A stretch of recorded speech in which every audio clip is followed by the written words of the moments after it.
Hi, it's Fliss. In this insight, I want to talk to you about content, partly because it brings my two professional loves together. So my love at Zen, which is very much around public relations and content and copy and the power of really beautiful words.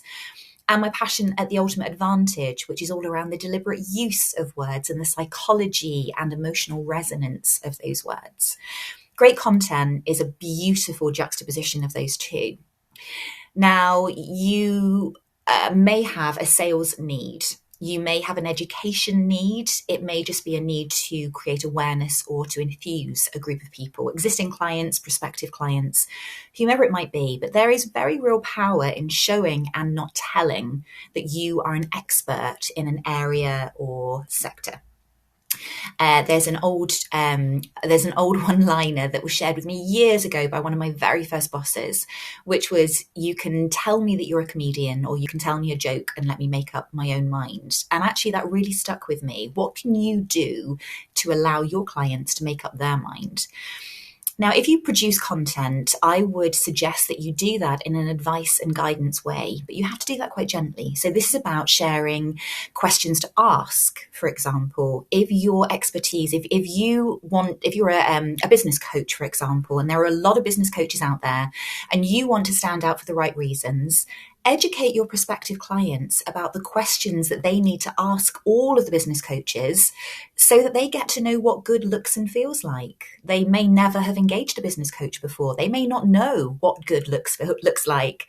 They may have had a negative experience, and it may be that you can form the questions that you're putting out there to be very much more focused around calming their nerves, making them understand that you are very different to their previous experience. It may be actually that you need to remind them that the service you provide takes all of the complexity and the risk away. It may be project management, for example. Lots of people think they can do it themselves. Actually, a really well-written guide, the 7 greatest hurdles to overcome when you manage a project, the missteps, you can kind of feel the language there.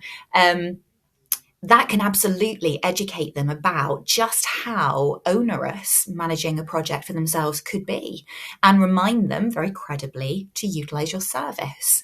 Or it could be a really positive, it could be 6 ways or 7 ways or 10 ways to skyrocket. Equally, that content could be something like a white paper, a really big, meaty discussion guide, or it could be something much, much more succinct.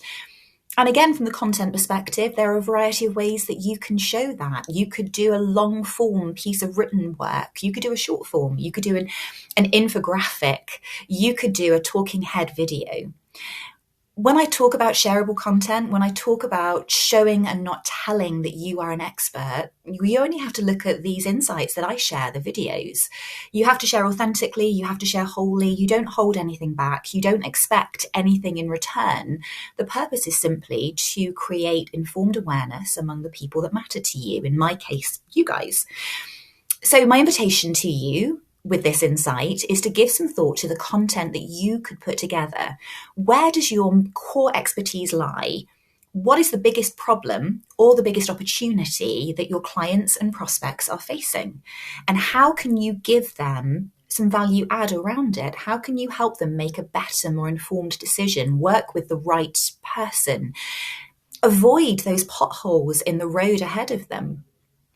Do let me know how that lands. And if any of you have any great content, feel free to tag that in the comment section. I would love to have a look at it. I'm always a huge fan of really delicious content. Otherwise, I've got loads more insights planned, so do check back. And thank you so much. Speak soon.